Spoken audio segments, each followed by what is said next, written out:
Well, hello, everybody out there in podcast land. It's me, Radrani Davey, yes, again, your host for the Get Happy podcast. Let's do this thing. And you guys, I am so thrilled. I've actually got repeat offenders on today. So I get to have a three-way because today my special guests are Chutisa and Stephen Bowman. I adore you guys so much. Thank you so much for being on the Get Happy podcast yet again. Glutton for punishment. So they are renowned authors, entrepreneurs. They have taught me so much, and it's actually their fault that we're having this conversation today because I was taking a class with the two of them and David Kubas about financial matters because I love money so much. And Chutisa called us out on something. And it was very interesting because she said, you guys, you need to know what the four sources of creation are, because that's the only way you're going to be willing to live your life. It was something like that. I'm sure I'm paraphrasing you, Chutisa, and forgive me if I am, but it was interesting. She made us take a break, and we took this like 5-minute break, and I went to my foundation book and I'm reading through it, and it was as if I was reading it for the first time. And so based on that experience, which has now been about a year ago, maybe a little further, I wanted to explore this conversation with you guys about the four sources of creation. So first of all, thank you for joining us. Can you briefly just tell our listeners who you are, what you do, all the things? Just give us a little thing. I know that you've been on here before, and I'm sure most of our listeners are going to know who you are, but just a little intro. So good to see you again, Rudrani. I let Steve talk about us. I think he's so good at talking about who we are. The floor is yours, Steve. So, Chutisa and I have known each other for something like 50 years. We've been married for, 46 of them. And, we actually like each other. So that sort of gives a little bit of a context behind the fact that we started creating our own business together about 20 years ago. We left the corporate world. I was CEO and chair of many boards and many organizations. Chutisa was one of the top buyers for some of our Fortune 500 companies over here.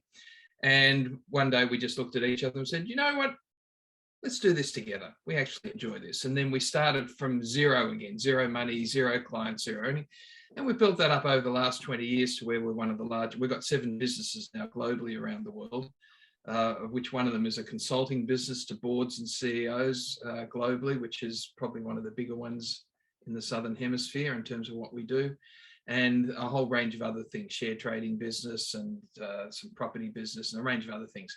And along the way, we've actually developed and really put into practice a whole range of ways of looking at the world, and what we're about to talk about with you, Rudrani, is one of these ways of looking at the world. I love it. True story. So, Chutisa, since it's all your fault we're having this conversation, and thank you very much. Can you tell our listeners what the four sources of creation, what they are, or how you implement them, what they are and how you've implemented in your business? Well, the four sources that we often talk about in access consciousness are question, choice, possibilities, and contribution. Yes. Okay, so most people just put the whole thing into one whole package of, oh, we know what we are talking about. In fact, if we are not functioning from question in every way and every day of creating our life, we are not actually creating from awareness and consciousness. And if we're not functioning from question, then there's no such thing as choice, possibilities, and contribution. So the first thing is we have to ask ourselves, are we functioning from being the question or as the question in everything we be and do? Because if we're not, what are we doing to create those choices and those possibilities in our life. Some people see the 4 elements of creation as conclusion, conclusion, conclusion, and yes, that's right, the 4th one is conclusion, because from that space you can't actually look at the other elements, because you've already decided what it is that Well, it should most be. people make their choices based on conclusion, projection, expectation, and judgment. Right. How often we all doing that? So whenever we make our choice or our decision from anything but from being the question, from following the energy, we are going into conclusion, projection, expectation, and judgment. I can almost hear them saying, what do you mean living as the question? How can I, because there are a lot of people that don't even know they can ask a question to create a new choice. So what would you say to those people? This is one of the topics that we get asked by boards of some of the largest companies in the world to come and talk to them about what it means to be living as the question. And sometimes people get it because there are more aware people out there than we can imagine. It's just that they don't go out and let everyone know that they're aware. They're just being that. And they're often in very interesting positions within organizations. But living as the question and being the question is very simply being that sense of curiosity about everything. No conclusion, no expectation, no judgment, no projection of what's going on. And that pretty much is being the question, that sense of curiosity. Asking questions is a result of being the question. Yeah, asking questions is not the answer. So, people say, oh, you just need to ask a good question. No, you just need to be curious. You need to be the question before you open your mouth. Well, most people think that by asking question, they're asking to get the answer. Mm-hmm. And that's the big mistakes when people going into questioning. Why isn't this working? Give me the answer. What is it that we've done wrong here? Tell me what we need to fix. None of those are questions. So questioning, we have to shift the idea that when we are questioning, we're looking for the answer. That is not the case here. And that kind of stops the energy too, because it's as if they're just looking for a conclusion to their question. Mm-hmm, mm-hmm. Well, most of the time when people asking the question, they already concluded on what they want the answer to be. So we have to be aware of, okay, we are being the question here. Being the question is larger than asking the question. It's being the energy, space, and consciousness of that question, which means we are looking for awareness of different possibilities, not the conclusion to fulfill the rightness of our conclusion of what we are asking about. So that's the case. This is just not just a philosophical point of view. It's the fundamentals of really good business. Being the question is the fundamentals of creating something greater in the world, which is what a good business should be. And we actually use this in all of our businesses. And when we talk to organizations or boards that have got themselves stuck or they're going through a really nasty period, we don't go in with answers. We go in being curious. And then they say, well, how did you get us to come to this? I said, I didn't. I was just being curious. Then they ask, what do you mean by that? Then you've got them. Because then you can say, well, look, the greatest gift you can be is the curiosity that you're willing to be, your sense of what else is possible here. And from that place, you can actually create something that other people can't even imagine, which in this reality is called competitive advantage. So being the question is a state of being. And if anyone would like to start creating their reality and their life from this question, choice, possibility, and contribution, you would have to make a deliberate choice to be the question. What do I mean by that is, before you make any choice or any decision or anything that you want to create, make a deliberate choice to be the question. So you still can ask the question For example, whenever we want to create something, or whenever we want to choose to create a new business, we ask ourselves, what would we like to create here? What would we like to create here? And not go in to look at the answer, just be with that energy. And then the next question would be, what is truly possible here? Because quite often when we have, quite often we got the ideas, we extrapolate, we configure it, and we thought, oh, that is a great idea. As soon as we have, that is a great idea, we step back and ask, what fixed point of view do we have here that make us think it is a great idea? Because have we gone into the conclusion that this is a great idea? Have we gone into the fixed point of view that this is going to create obscene amount of money for us? Anything that once we get that this is a great idea, I tend to sit back and say, okay, what point of view do I have here? Right. That make me go into the conclusion that this is a great idea. Is it a conclusion? Or is it truly a great idea? And if I get, oh, it is truly a great idea, because you can feel the energy, right? When you ask that, I get like a swell, like I follow that heavy light tool quite a bit, I'm asking the question and then all these possibilities pop up, eventually. So there's these choices and then all these possibilities come in and I'm like, okay, well, if I do choose this, what will my life be like? Because sometimes I look at it and I go, well, why did that show up?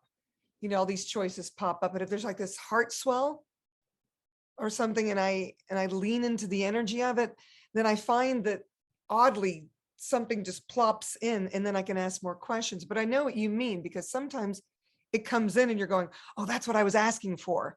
And that's not really, that's when you've already concluded, because I've asked these questions and these choices have shown up, this must be it. And we don't even think, does it match the energy? Am I making sense? Yes, like we all have millions of ideas that floating and popping into our awareness all the time.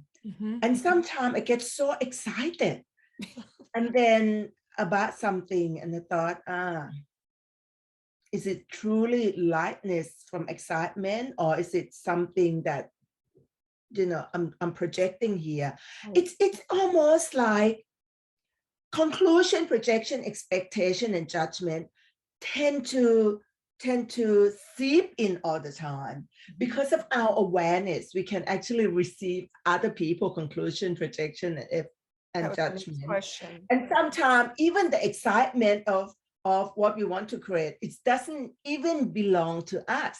Right. How often you get, oh, I should do this, I should do this.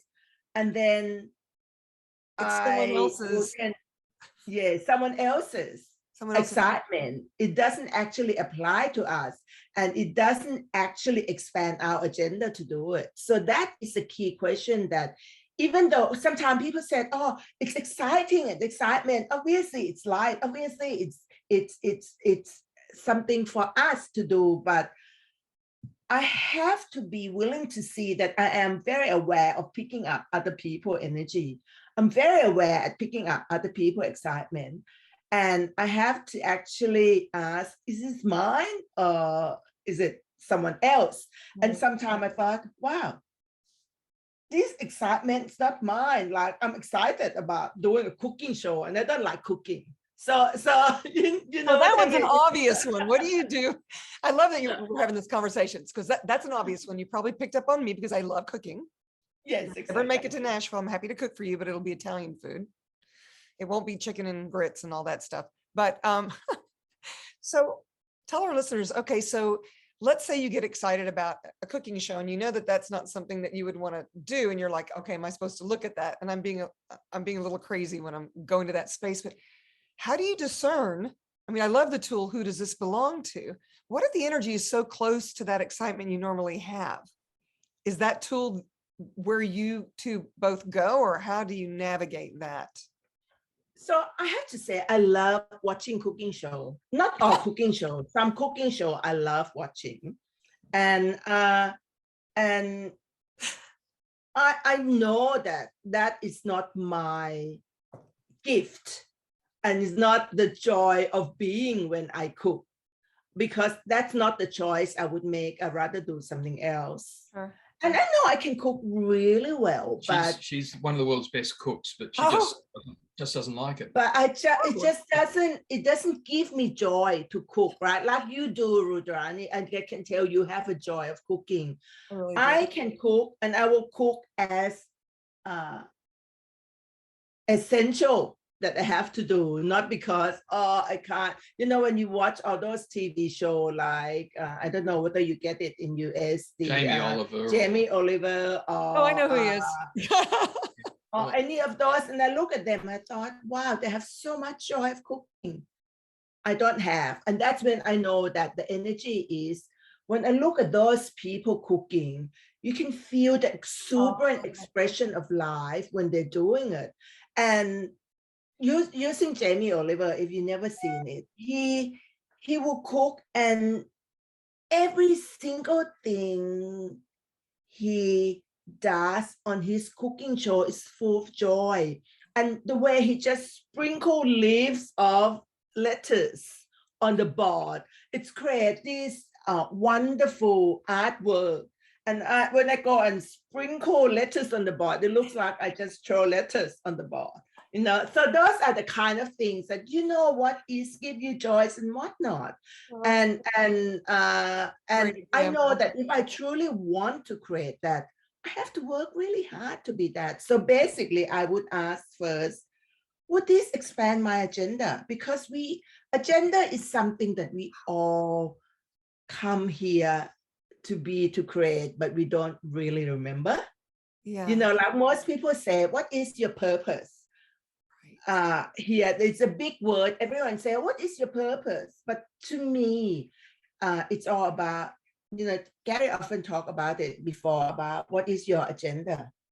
Agenda is something like, it's similar to what most people think is a purpose, but something that you are very good at and you are here to create and generate. So I often ask, you know, if I have a cooking show, would this expand my agenda? And you can get. I could become a celebrity dishwasher, because that would be my job. I see. And would you find the joy in that? No, of course not. So it certainly wouldn't expand both of our agenda if I made a choice to, you know, go in towards cooking. So the other thing I can say too, can you feel the fun that we're having this? Don't make this serious, please. Anyone who's listening to this, don't make trying to find your life purpose or your agenda as a serious thing. Have fun with it. Enjoy it. Just be that question of, you know, will this suit my agenda? You'll get a yes or a no. And it doesn't matter whether it's right or wrong or whether it's the right agenda. Just ask those questions. And this is the power of question, choice, possibility, and contribution. You're not seeking answers in any of this, but what it can do is to provide you, essentially, if you want to use this reality's terminology, it provides you a framework of being in the world. I use this all the time. I use this when I'm on stage and I've got 3,000 or 4,000 people in front of me as a keynote speaker. And I'll often use question, choice, possibility, and contribution to frame how I'm talking to the audience. What are the questions we need to be? What are the possibilities that could open up? You know, what are the different things that we can be and do with this in ways? What are the choices that we've got? That, yeah, and you can have a conversation for an hour just using that as a framework. And you can do that because you are yourself being question, choice, possibility, contribution. It's really powerful. You know, I love what Chutisa was saying earlier about being able to pick up the energy, you know, of when someone's really excited about what they're doing and you perceive it. It doesn't mean that you have to actually be that as well, but that's how they kind of create, that's how they're creating their lives. And they're doing it just from being themselves, being that question. And so that space is what I think a lot of people don't get. It's like, yeah, if I'm myself, people aren't going to be interested in what I've got to sell and all of that. Whereas if they could actually see it as, hey, if I'm authentically being me and I'm creating from that space, and I am that curious, and what is my agenda here? What did I come here to create and generate, and not take it seriously? There's this ebb and flow with your life. I've had really interesting doors and windows open, and I can only imagine, because you're working with the corporate world, and to those of you that are listening in the corporate world, you might be like, what the heck are you all talking about? This sounds like Greek to me, or Swahili, or whatever it is. And that's that piece I hear you saying about letting the seriousness go, And also you start to use the language that people are willing to hear. So in the corporate world, we call it strategic questioning. And put the word strategic in front of it. It's easy. You want to know how to deal with risk management? Question, choice, possibility, contribution. Oh, that's sneaky. Even when we, as consultant, we be the question before we accept any project as well, because there could be a project that worth $50,000, $100,000, but we would be asking, what choice do we have here? Would this create greater possibilities for us, the two of us, for me, for him, for everyone concerned, and for our business, for all our staff? And if we have a sense of heaviness, if we have a sense of, it's not, we will be asking more questions, because the heaviness could come from other conclusions that we might have as well. When we are being the question, it's not just one question, because we have to be aware that most of us always go right back to conclusion first. So even when we be the question, and even when we make a deliberate choice to be the question, to be aware that sometimes the energy of the people, the energy of the current situation at the moment, it's not going to expand our agenda if we accept the project. And we would have to ask also, like, what would have to change here before we would be able to consider working with these people? Because a lot of time, if the people are not willing to receive what we have to say, right, and we have to go in and use a lot of control, force, and effort to actually work with these people, would that create greater for now and in the future for us and everyone concerned? We have to be willing to walk away from the project knowing that they could have someone else working with them that will create something greater for them. So we would never use the money as the way that we would make the choice of why we accept the project. We have to be willing to walk away from $100,000 if it doesn't create greater possibilities for now and in the future for us. Well, you take that to the next level. What we've actually found is that if you're willing to walk away at any time from any client, that's the energy that the clients find is the most exciting. Yeah, irresistible. They're like, wait a minute, what are you doing? I was in film production for years, and there would be several producers vying for the same gig, $100,000, $200,000, $500,000 job. And I could always tell in the beginning of a project, even we were just bidding out, if it was going to be something that was fun or not, just by the way you were dealing with all the people involved. And so I really get that piece of what's going to create greater now and for the future. And I remember walking away from a job once, and the other people in the business, the other partners were like, what are you doing? And I said, this isn't worth it. We're going to get our butts burned. Trust me, they want us to produce more than what we're capable of doing here. And I don't want us to be in that situation. And what ended up happening is when we walked away, it's so funny because it's like you read my mind. I was thinking about it as you were speaking.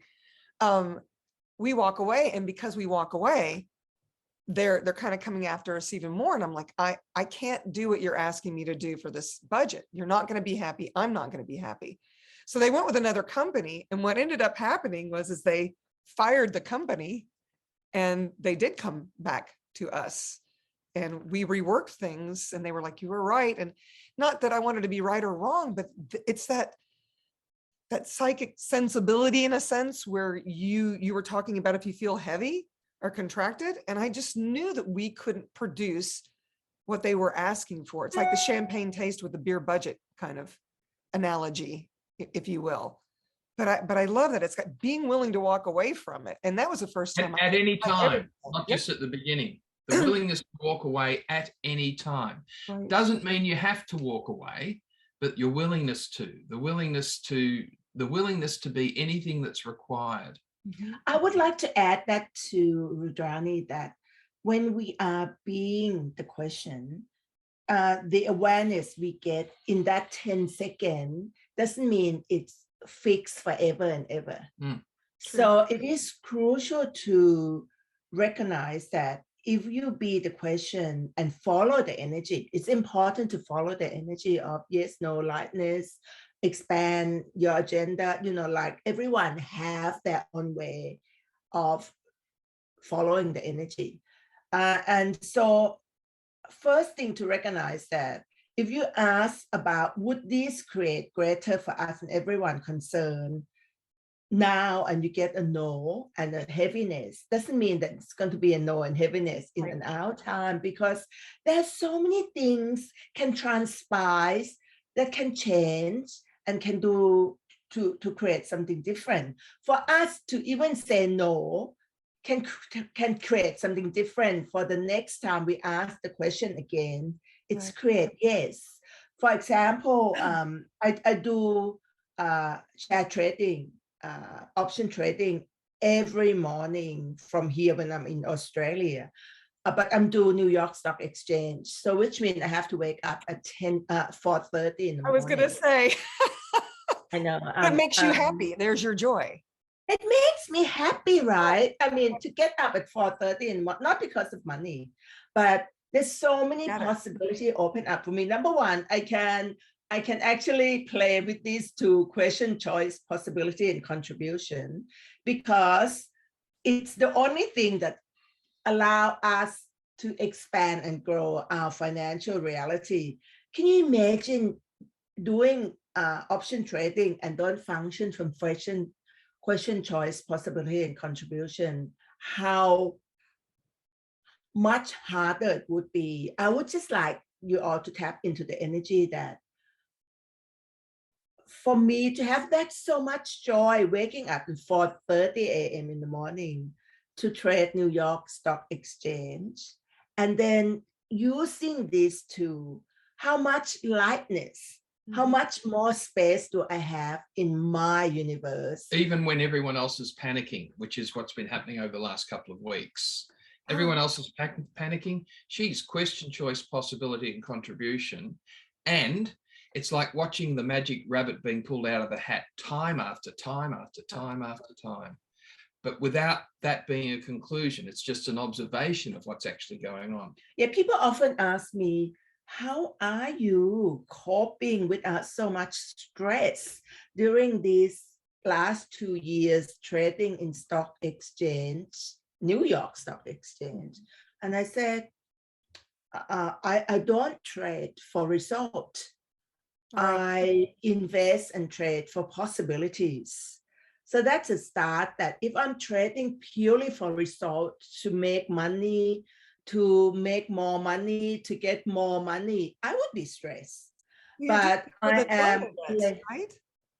I apologize. I said, it sounds to me like you're doing it for the joy of it, and whether you lose money or you gain money isn't the point, is what I'm hearing, I think. Well, I trust that I have capacity to make the choice to create greater possibilities. See, that's one thing. I had a total trust in myself that I have a capacity to create greater possibilities. And greater possibility doesn't mean that I will always make obscene amount of money with every trade. But I know that even if I don't make money, or even I lost some money in the trade, I know that actually create greater possibility with the choice I made. So if you could be in the question and follow the energy and trust and know that the choice that you're going to make will create greater possibilities. And greater possibility doesn't mean that I make the correct and right choice to make more money. Greater possibilities could mean that, I create more space for something else to get created. Does that make sense? Yes. And does yes. And does that mean that when these greater possibilities are there, that more choices show up? Do you find that? Oh, yes. Because when you be the question and when you ask the question, you will get multiple choices. You don't just get one choice. Right. People think that they get one choice, you get multiple choices. And now a word from our sponsor.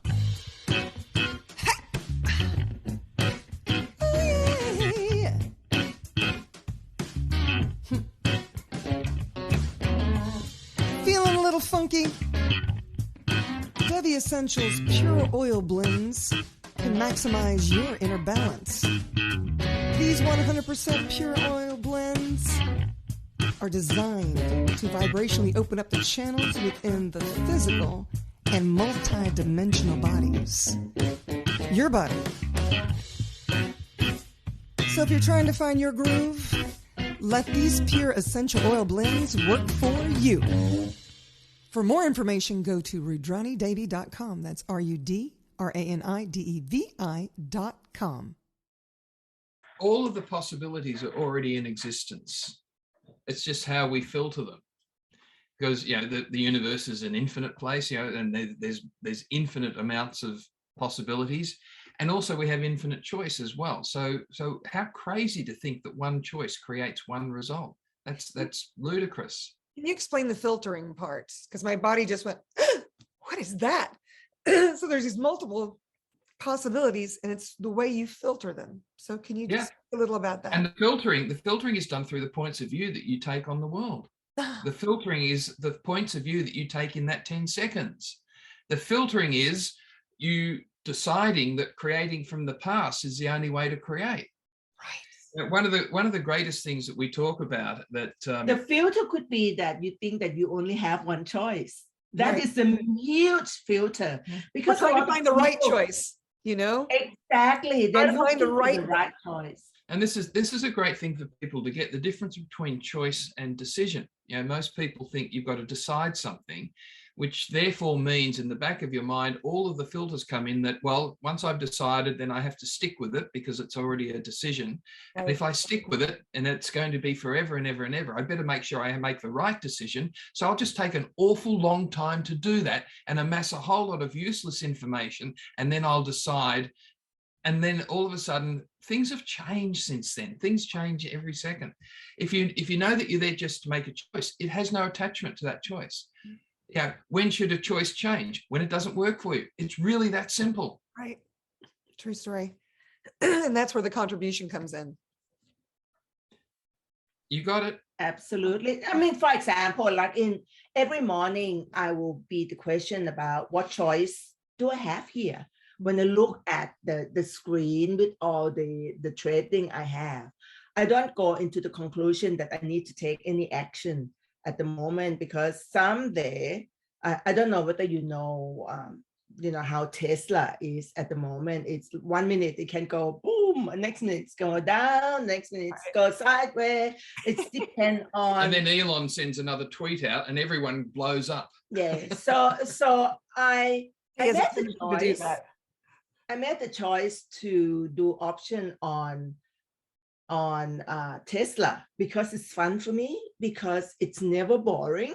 It's every day and everywhere I have to be expanding my capacity to be the question, to be aware, to ask what choice do I have here. I think single-handedly Tesla and Elon Musk is supporting, being a contribution for me to expand my ability to be the question, choice, possibility, and contribution.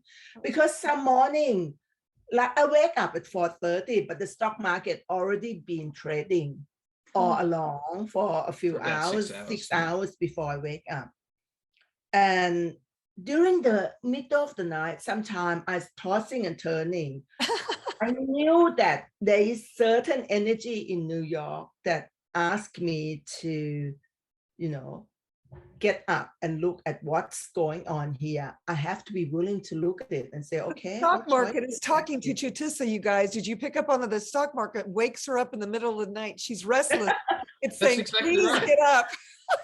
I talk to stock market. I had to point that out because you're just so matter of fact. You know, I'm tossing and turning, but I didn't mean to interrupt. I just find it's just funny, right? It Yeah. is. It's beautiful. It's beautiful.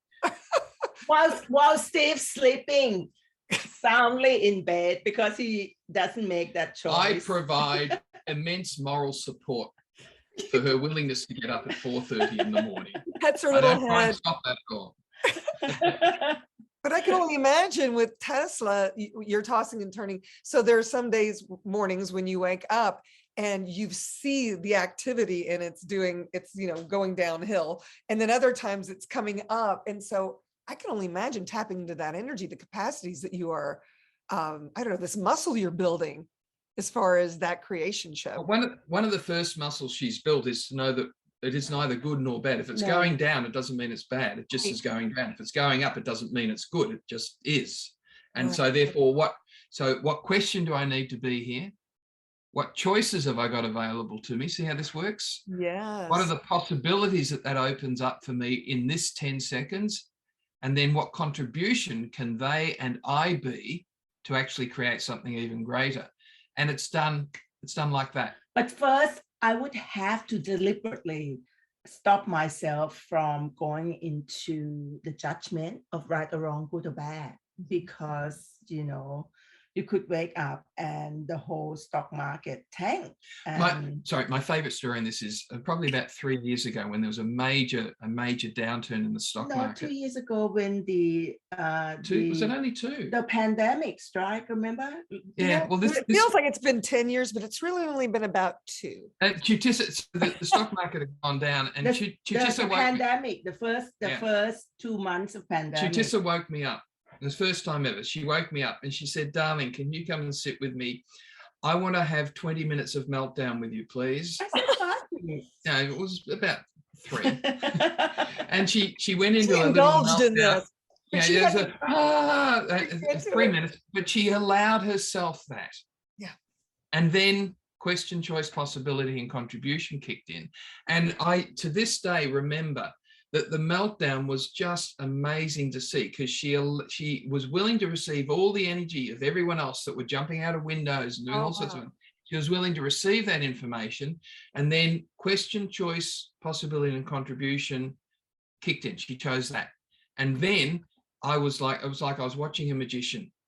It was just stunning. When I was telling people the story about, I called Steve and said, just give me a few minutes for me to have a meltdown. And people said, is it your own meltdown or whether someone else? So I often know that the stock market went into craziness. So it wasn't just my own, it's everyone else in the whole wide world that went into, it just suddenly everything just collapsed. And I would have to say that with my thought, feeling, and emotion in that moment, I would have contributed to the energy of everyone else. So, everyone else did it, but I had to be able to step back and say that what space can I be that would allow me to be greater than this meltdown from everyone else. I have to be willing to be a larger space than that. But when I called Steve up, I knew that I'm totally buy into that meltdown, that unless I could actually pull myself out of it, I would not I would not be able to be that space that larger than everyone else.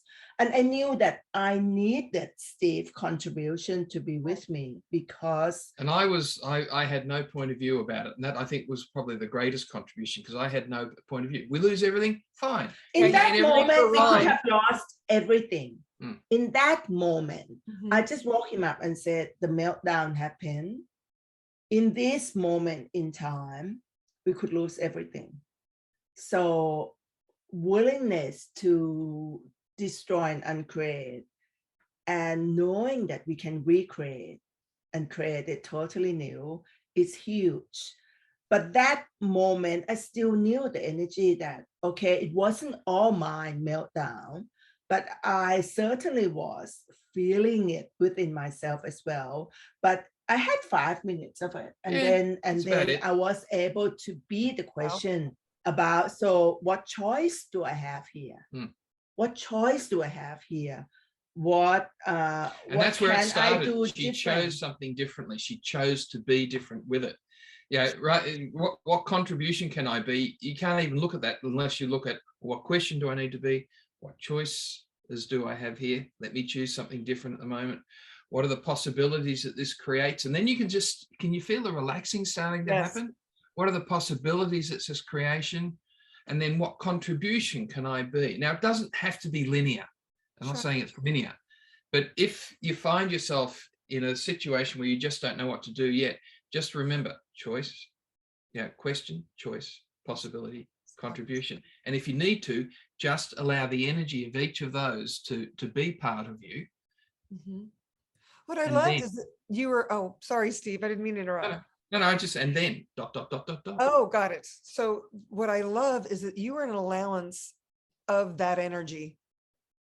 Even if you indulged in it for those 2 or 5 minutes or whatever it was, that space of being an allowance of it, not making yourself wrong for it, even, when it's not yours, or you come to that realization or that awareness, hey, this isn't even mine. What else can I create here? What other question can I be? And so many people I see, it's like, if that were to come up in their world, they're like, game over, I'm done. I've lost everything. Mm-hmm. It's over. That's a conclusion, right? That's a conclusion that most people went into, like when they look at the trading platform and when they get the message saying we're shutting you down, they would never actually ask, so what choice do I have here?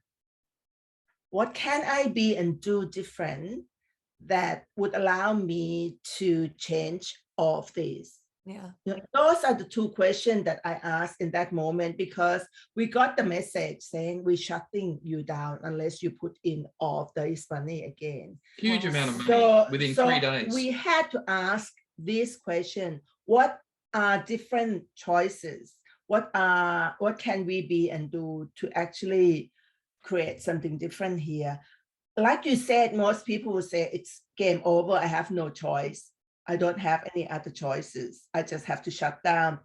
But what key thing for us is, when I woke Steve up, is to say to him, are we willing to lose everything? Right. So as soon as we say, yes, we are willing to lose everything. If we're willing to lose everything, we have each other. We can recreate it. Just do it again. Start. We just do it again. You have, when you guys moved to New York, I know that story. Yeah. When you both were in school, can you briefly tell it? I don't know how much time you guys have, because I know you've got a limited amount of time. But can I tell you about this? Willing to lose everything. Yes. Every time we're willing to lose everything, our capacity to create even greater and greater and greater.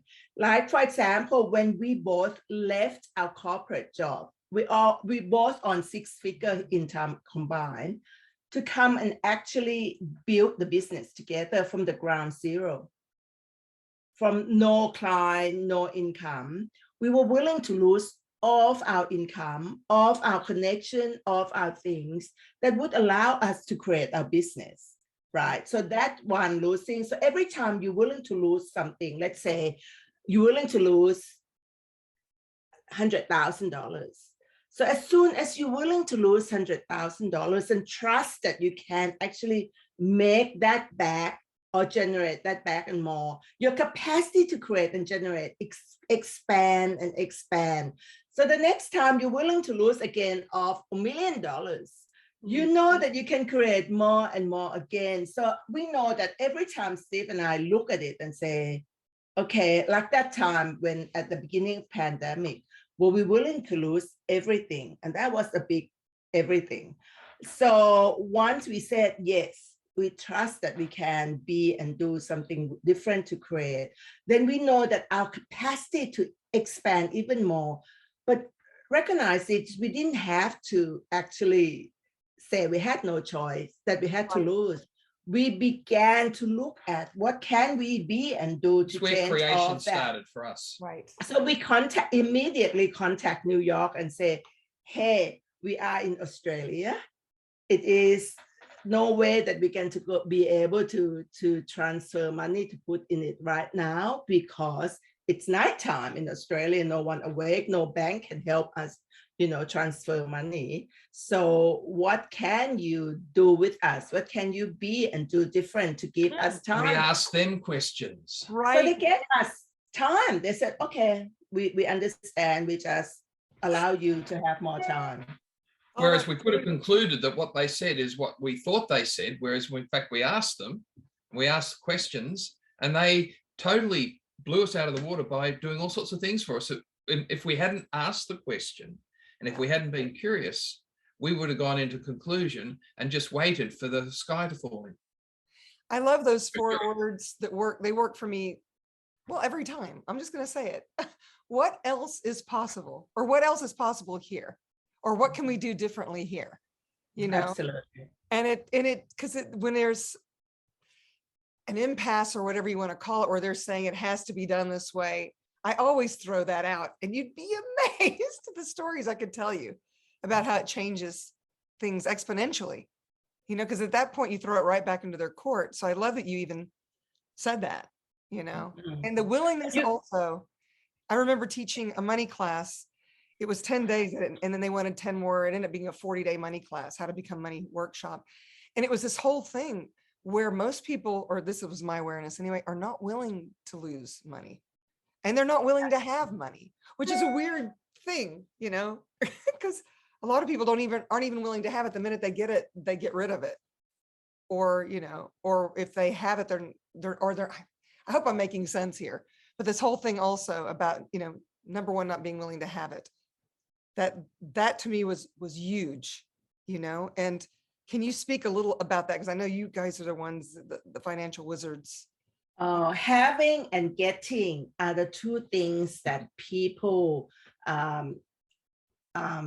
get mixed up about what they do. A lot of people are just doing everything to get instead of willing to have. It's a huge topic. We're happy to talk to you again about all of these because we're running. Everything we talk here is a huge topic that in itself we can talk forever. So, like we know that we used to always want to, we function like everyone else, going out and get money. So you can feel the energy between getting and having. You get money because you have to get it because you're going to have to spend it. Gee, that's fun, isn't it? And getting money always comes from lack. See, getting always comes from lack.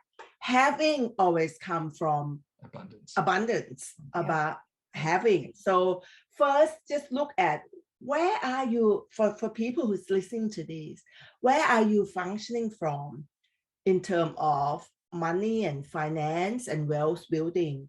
Are you creating your reality from getting?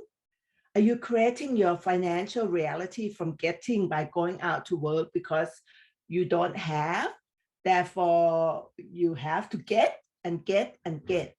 Or are you creating your financial reality from already having? And if you're creating from a space that you're already having, then you will create everything from what else can I add to my life to create something even greater. Does that make sense? Yeah, the energy is so completely different also. Because I remember when I first discovered Access, 2003, but I didn't actually leap in until 2011, 2012, and that 10% account. And I was like, what do you mean put 10% aside and don't touch it? I mean, I have it, but I don't touch it. And of course, you put it in an interest-bearing account. And so, okay, I'm going to make sense of that for a rainy day. So in the back of my mind for the longest time, I still wasn't having money. I was putting it aside thinking, well, if anything were to happen, but I got more comfortable knowing it was there. And then like 3 years later, I created another 10% account for my business. I thought I had one for me and I have one for my business, and I got more comfortable, but it wasn't until I started teaching these becoming money workshops, and I guess it was 2017 or 18, that I was like, oh my gosh, I'm still not willing to have it. The energy of it was still compiling just to know that it was there in case I needed it. And that energy is so can you talk about what having is for you then? Maybe it's you can explain to the listener. Well, what I finally came to is it was okay for me to have it. I didn't just need it in case something terrible happened and I needed it for a rainy day. I didn't need it in case all of a sudden business were to dry up. It was this thing where there didn't need to be a reason for having. I had to be comfortable with just having it. And that changed, that relaxed my body. I found that once I became comfortable with the willingness to have it, that more wanted to come play. A lot of people find it strange that I do what I do and I can live the way that I do. I mean, I live I won't say that. I live in a very expensive house and I don't owe that much for it anymore. I have a nice car. I get to do nice things, all the stuff. And I'm just doing what I love to do. And I'm just being me doing it.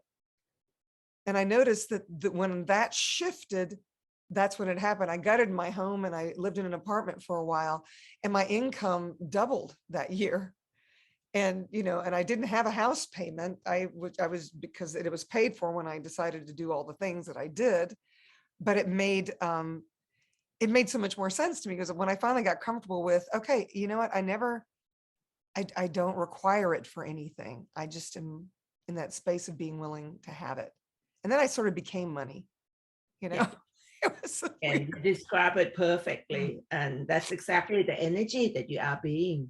And having money is the energy. It's not a sense of ease. Getting money is a sense of having of doing. Right. Whereas having money is a sense of ease and knowing that there is infinite and well, there's infinite sources of money out there. It's just your point of view about what you think it is and where it should be that is stopping you from actually accessing that infinite source of money. Is that and do you have another question to ask us before we have to sign off for this time? Well, it is called the Get Happy Podcast. And I know I've asked you guys before, but I'm going to ask it again because it's like the closer. So, Stephen and Chutisa, how do y'all get you happy on? How do we get happy on? Steve, how do you get you happy on? Well, I don't know. I was going to go straight to gin, but I won't do that. Hey, I'm a big gin lover, so that's quite all right. That's a good answer. Happy for me is not a sense of woohoo. Happy for me is when I've got no point of view about something, and then I can really enjoy what's going on. And so I am really happy. And it's a strange definition of happy, but I'm really happy when I'm dealing with very difficult people, for example. I really enjoy it. Why? Because I've got no point of view about whether it's going to change or not. Yes. And that to me is happiness. That's so cool.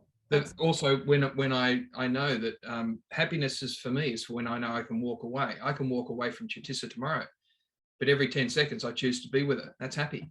Right. I love it. That's fantastic. Did you want to add to that, Chutisa? What happiness is, we still living in this reality.